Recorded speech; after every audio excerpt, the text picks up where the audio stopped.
Welcome, today in front of me TCL Nextpaper 10s, and I'll show you how to create home screen folders on this device.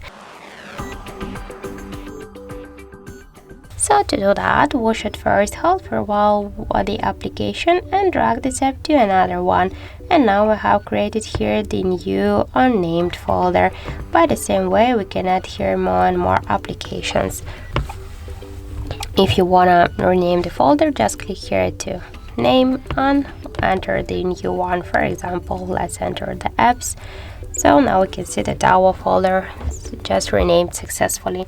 If you want to move this folder here on the screen, just hold it and drag it by this way.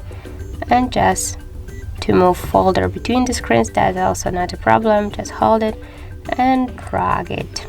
We can also create the new screen with the folder, that's also not a problem. And if you want to just remove some applications from the folder, hold it and drag it to the home screen if you want to stay with this application on the home screen.